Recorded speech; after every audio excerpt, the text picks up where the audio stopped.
दोस्तों, स्वागत है आपका हमारे चैनल में। आज हम आपको चैनल सब्सक्राइब करने के लिए बिल्कुल नहीं कहेंगे। अगर आपको कहानी अच्छी लगे तो ही आप सब्सक्राइब कीजिएगा। तो सुनिए आज की कहानी, बच्चों की शादी। एक बात मुझे समझ में आ गई है, भले ही रिश्तेदार दिल से बनते हों मगर निभते दिमाग से ही हैं।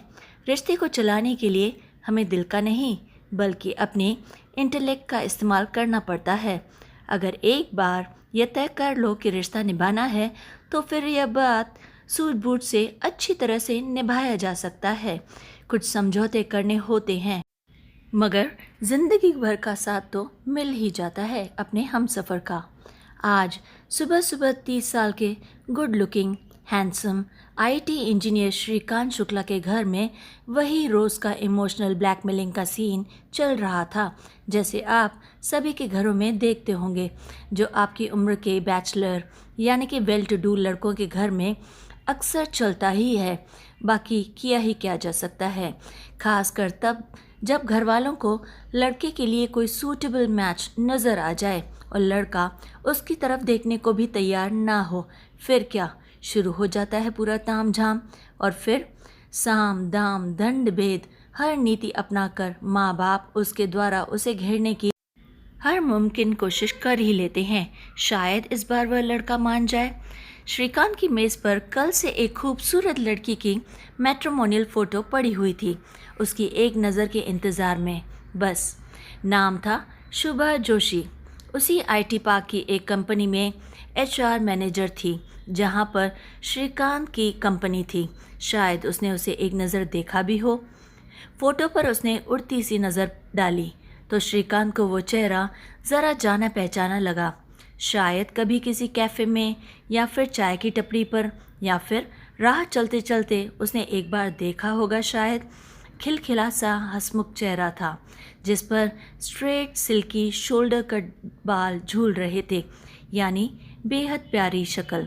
कुछ देर प्रशांत की नज़रें उस फोटो पर जैसे ठहरी रहीं, लेकिन फिर झटक से हल्के से पलट गईं। कल ही उसके बहुत अच्छे हमउम्र दोस्त का डिवोर्स केस फाइल हुआ था। उस खबर की कड़वाहट अब तक वह महसूस कर रहा था, यानी कि अमूमन आजकल यही कुछ चलता है। पिछले साल ही तो उसकी शादी में जमकर नाचा था वो। दोनों मेड फॉर ईच अदर लग रहे थे, मगर साल भर के अंदर ही प्यार का सारा बुखार उतर गया था और मयान से तलवारें बाहर रह गई थी। यही है आजकल की सच्चाई। तब से तो श्रीकांत को शादी का मतलब सीधा सुसाइड नज़र आने लगा था और उसका भी सुसाइड करने का कोई इरादा नहीं था। श्रीकांत की माँ रानी कल सुबह से ही उस पर बुरी तरह से भड़की हुई थी, क्योंकि वह उसके लाए हुए हर रिश्ते को अब तक पूरी तरह से नज़रअंदाज कर रहा था। मारे गुस्से के रानी ने पूरा दिन अबोला रखा था, रात को खाना भी नहीं खाया, मगर श्रीकांत अपनी भीषण प्रतिज्ञा से टस से मस ना हुआ। अभी मुझे कम से कम 3 साल शादी नहीं करनी है माँ, समझा करो तुम। उसके बाद जहाँ बोलोगी कर लूँगा। यह प्रतिज्ञा श्रीकांत की माँ तब से सुन रही थी जब से वह 25 साल का था और उसे एक मल्टीनेशनल कंपनी में एक अच्छे ओहदे पर जॉब करते हुए 3 साल हो गए थे, यानी उसका कोई इरादा नहीं लग रहा था हाँ करने का। फिर वह 4 साल के लिए यूएस चला गया था। उसके आते ही रानी और श्रीकांत के पिता पवन शुक्ला चाहते थे कि 30 साल लगने से पहले श्रीकांत की शादी अच्छी जगह पर हो जाए, क्योंकि 30 के बाद लड़की वालों को लड़के की उम्र बताते हुए कुछ ज़्यादा अच्छा नहीं लगता। और उधर से भी पहला डाउटफुल सवाल यही आता है, इतनी उम्र हो गई क्यों भला, अभी तक क्यों नहीं हुई लड़के की शादी? क्या कोई कमी है उसमें? वह आप हमें पहले ही बता दीजिए। 3 साल तक शादी न करने की भीषण प्रतिज्ञा लिए हुए श्रीकांत को पूरे 5 साल हो गए थे और अभी तक वह अपनी बातों पर ही अडिग था। लेकिन वे 3 साल थे जिनमें अभी तक एक दिन भी नहीं घटा था। यह कौन सा गणित था? रानी को अब तक कभी भी समझ में नहीं आया था। न जाने कब पूरे होने हैं ये 3 साल, मगर अब अपने होनहार बेटे से बहस करने की शक्ति उनमें बिल्कुल नहीं बची थी।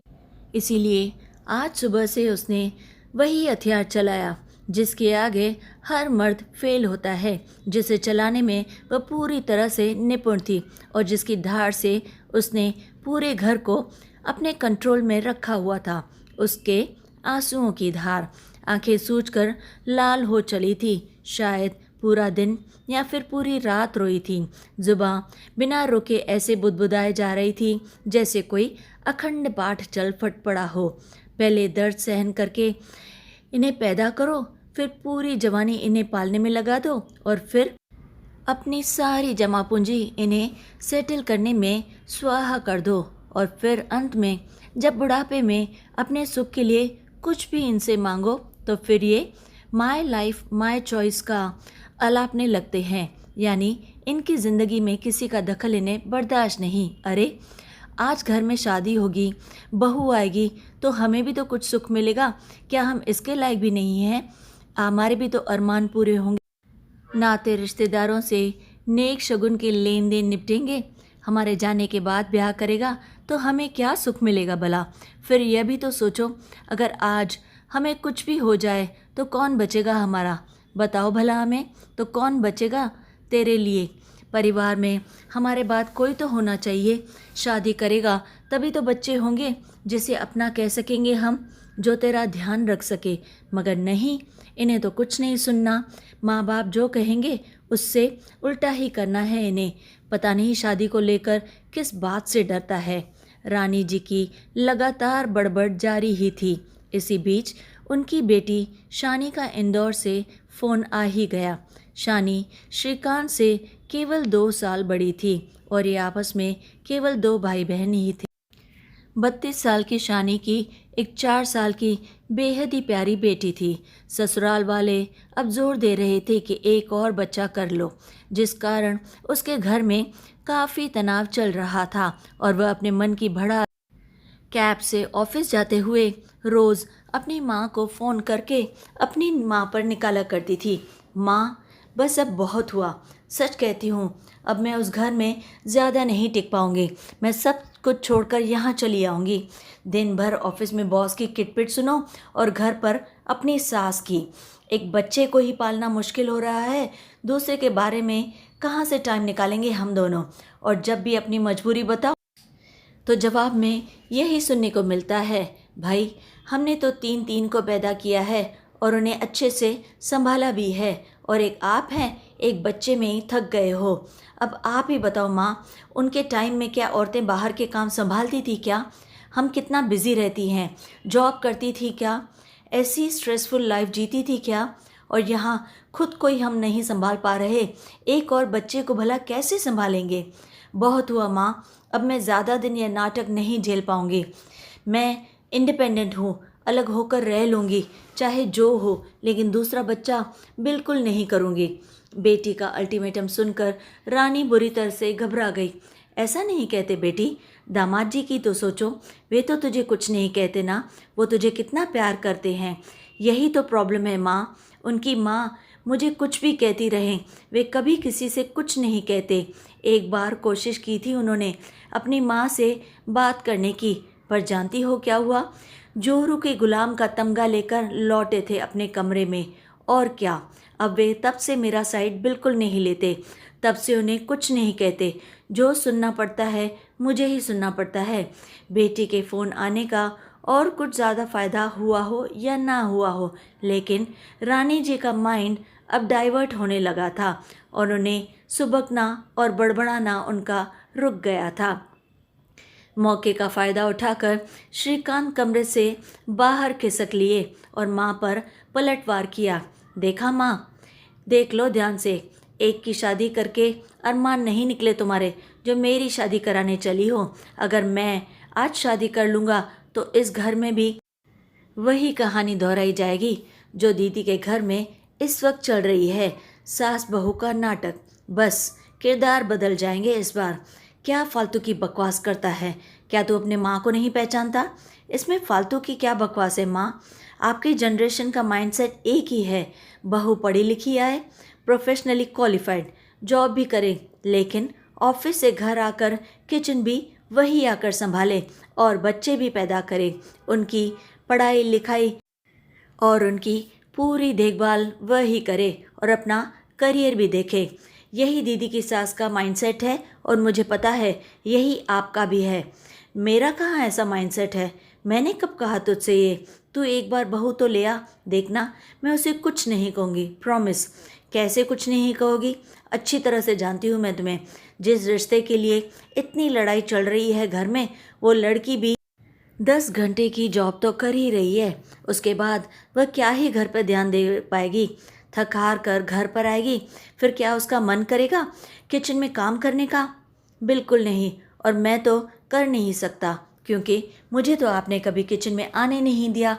आपका राजा बेटा जो ठहरा, कभी कुछ नहीं सिखाया, ये कहकर कि रसोई के काम लड़कों के लिए नहीं है।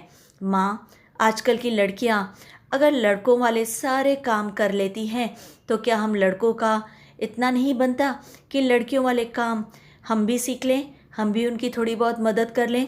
फिर क्या होगा घर में सिवाय क्लेश के, अगर हम भी काम नहीं करेंगे तो? और फिर वो भी अपनी माँ को ठीक ऐसे ही रोते रोते फ़ोन करेगी जैसे दीदी आपको पिछले 6 सालों से करती आई हैं।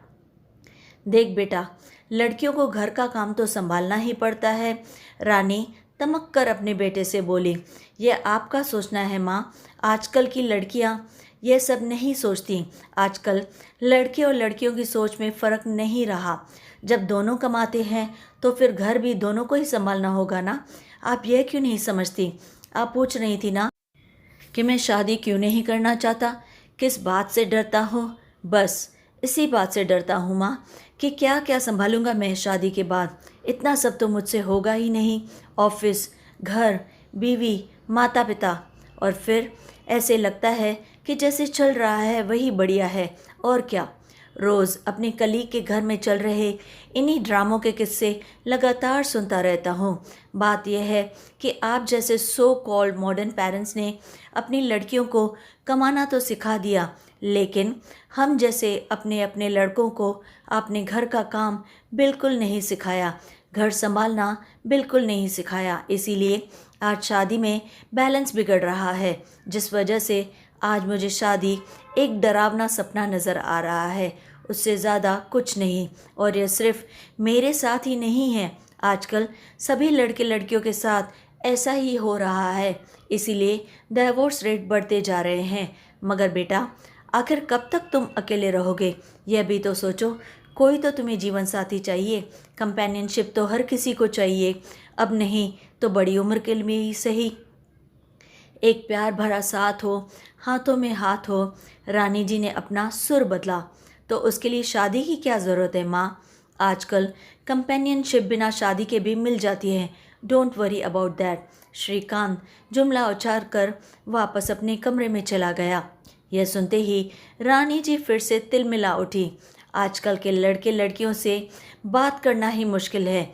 वे तो यही चाहते हैं कि सब कुछ खुद ही देख लें और माँ बाप को दूध में से मक्खी की तरह निकाल कर बाहर फेंक दें। उन्हें कोई ज़रूरत नहीं किसी काम में टांग अड़ाने की। रिश्तों का तो कोई मोल ही नहीं रह गया। अब श्रीकांत वापस अपने कमरे में चुपचाप चला आया। उसे समझ में नहीं आ रहा था कि वह क्या करे। मेज़ पर पड़ा हुआ शुभा का फ़ोटो हाथ में उसने उठाया, उस पर एक गहरी नज़र डाली और फिर मेज़ की दराज में चुपचाप से वापस रख दिया। वह सुबह उसके लिए अब अतीत बन गई थी, लेकिन उस सुबह ने न जाने कितनी बार खुद को दोहराया था। बार बार वही किस्सा, वही लड़कियों के फ़ोटो।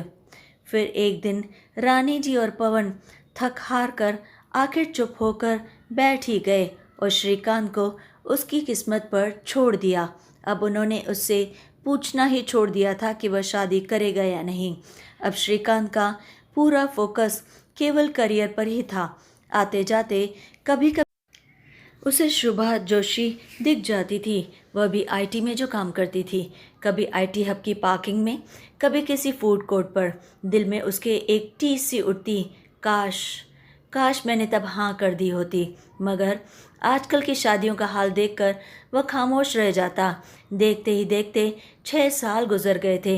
इसी बीच श्रीकांत के पिता का देहांत हो गया था और माँ रानी ज़्यादातर अपनी बड़ी बेटी यानी उसकी बड़ी बहन शालिनी के पास ही रहा करती थी उसके दूसरे बेबी को संभालने के लिए। श्रीकांत अब बिल्कुल अकेला पड़ गया था और घर में अकेला ही रहता था और वह घर को संभालना भी सीख गया था। करियर में जहाँ पहुँचना था वहाँ वह पहुँच चुका था, इसीलिए वहाँ भी कुछ पाने को बाकी नहीं बचा था। वैसे तो बाकी सब ठीक था, लेकिन दिल के किसी कोने में एक खालीपन बसा रहता था जो उसे अब सालने लगा था। अब उसकी वह सोच कि आजकल बिना शादी के भी कंपेनियनशिप मिल जाती है पूरी तरह से बिखर चुकी थी। पिछले 6 सालों में 3 लड़कियों को डेट कर चुका था, लेकिन सब टेम्पररी कनेक्शन निकले। परफेक्शन को ढूंढते हुए गिव एंड टेक की समीकरण में बुरी तरह से उलझे हुए कच्चे रिश्ते। श्रीकांत ने जिंदगी में इतना तनाव खुद को कभी भी महसूस नहीं किया था जितना इस वक्त वह खुद को कर रहा था। आजकल उसे यही अकेलापन बुरी तरह से साल रहा था, इसीलिए अपनी कार छोड़कर ऑफिस कैब से जाने लगा था ताकि कुछ मिनट के लिए ही सही कलीग्स के अलावा कोई और ऐसा बंदा मिले जिससे वह 2-4 बातें हो जाएं। आज श्रीकांत जिस कैब से ऑफिस जा रहा था वह बीच में एक रेसिडेंशियल सोसाइटी में रुकी जहां पर एक पिकअप था। श्रीकांत की को राइडर एक लड़की थी। श्रीकांत ने उसे कुछ देर कनखियों से देखा और फिर वह बुरी तरह से चौंक पड़ा। ओह, यह तो वही थी जिसका मैट्रिमोनियल और फोटो और बायोडेटा 6 साल पहले श्रीकांत की टेबल पर उसकी माँ ने रखा था, जो कभी कभी उसे अपने कैंपस में भी दिखती थी। मगर पिछले कुछ 3 सालों से उसका कुछ भी अता पता नहीं था। कहाँ गायब हो गई थी वह? शुभा जोशी। बदन थोड़ा सा भर गया था, बाल थोड़े और छोटे हो गए थे, लेकिन चेहरा बिल्कुल वही था, पहले वाला। उम्र जैसे उसे बिना छुए निकल रही थी। श्रीकांत उसको देखकर यह सेंस करने की कोशिश कर ही रहा था कि इसकी शादी हुई है या नहीं, या यह भी मेरी तरह ही इंतज़ार कर रही है। साथ बैठा लड़का अगर किसी लड़की को कनखियों से घूर रहा हो तो लड़की बिना देखे भी सेंस कर ही लेती है कि वह उसे घूरे जा रहा है। शुभा ने कुछ देर तो उसे बर्दाश्त किया, लेकिन फिर तीखी नज़रों से श्रीकांत की ओर गुस्से में देखा और पूछा, व्हाट? श्रीकांत बुरी तरह से सकपका गया। उसके मुंह से केवल इतना ही निकला, नथिंग नथिंग सॉरी। फिर थोड़ा हिचकते हुए पूछा, तुम शुभा जोशी हो ना? Do we know each other? क्या हम एक दूसरे को जानते हैं? शुभा ने हैरानी से पूछा, नॉट एग्जैक्टली बट इन सम वे। दरअसल कुछ साल पहले तुम जिस कंपनी में HR मैनेजर थी, मेरी कंपनी उसी ऑफिस के पास ही थी। मैंने तुम्हें कई बार वहाँ देखा था, इसलिए तो मुझे याद पड़ गई। मगर तुम्हें मेरा नाम कैसे पता चला? यह भी एक इंटरेस्टिंग स्टोरी है, सुनोगी? दरअसल 6 साल पहले तुम्हारा मैट्रिमोनियल फ़ोटो और बायोडेटा आया था मेरे लिए। मेरी माँ ने मुझे दिखाया था। अच्छा, रियली? और तुम्हें मेरा नाम अब तक याद रहा? हाँ, पता नहीं क्यों पर याद रहा। और 6 साल पहले का वो टाइम ही कुछ ऐसा था कि क्या करूं। मेरे पेरेंट्स ने शायद ही किसी बैचलर का घर छोड़ा हो और जहां मेरा फ़ोटो और बायोडेटा ना भिजवाया हो तो शायद तुम्हारे पास भी आया होगा। इतने ज़ोर शोर से भगवान को खोजते तो शायद वो भी मिल जाते, मगर वे दामाद नहीं खोज पाए मेरे लिए।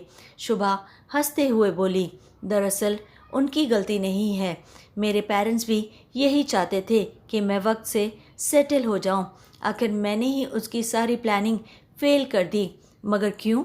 मुझे शादी जो नहीं करनी थी। एक पढ़ी लिखी इंडिपेंडेंट लड़की आजकल कहाँ पेरेंट्स के प्रेशर में आकर शादी कर लेती है? बिल्कुल नहीं। 2 साल लग गए मुझे उन्हें यह बात समझाने में, और तब जाकर उनकी बात समझ में आ गई और वे शांत बैठे। यानी तुमने अब तक शादी नहीं की है? नहीं, तुमने तो कर ली होगी ना अपने पेरेंट्स के प्रेशर में? सुनकर श्रीकांत हंस पड़ा।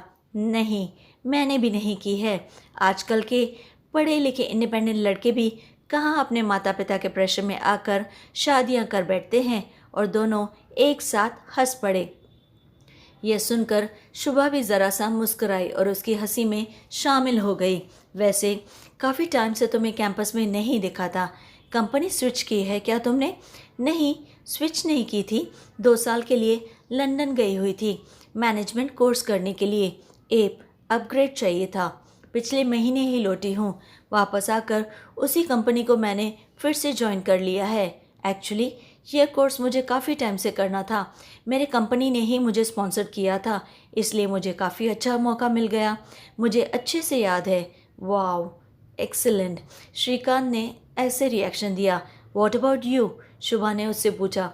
मुझे जो भी कोर्स करने थे सब कर डाले, अब बस ऑफिस जाता हूँ और काम करके लौट कर अपने घर वापस जाता हूँ, फिर अपना खाना बनाता हूँ और टीवी देखते हुए उसे अकेले अकेले एंजॉय करता हूँ। That's all.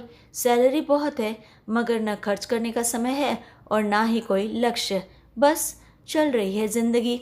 कोई girlfriend, I mean if you don't mind, थी मगर अब नहीं है। पता नहीं, शायद कुछ प्रॉब्लम है मेरे साथ, शायद कुछ अलग एक्सपेक्टेशंस है मेरी, इसीलिए अब तक कोई नहीं टिकी।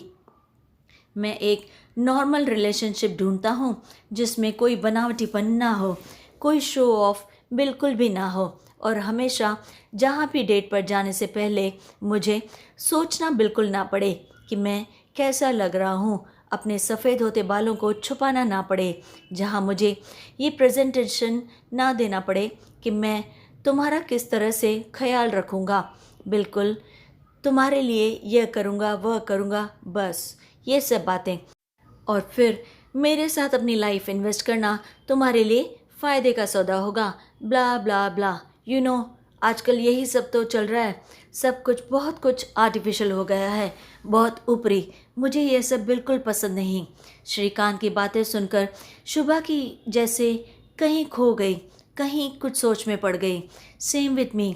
डेट पर जाकर बात करना ऐसे लगता है जैसे किसी कंपनी के इंटरव्यू में आए हैं और हमें इंटरव्यू ही देना है कि कैसे खुद को बेहतर दिखाकर दूसरे को इम्प्रेस किया जाए।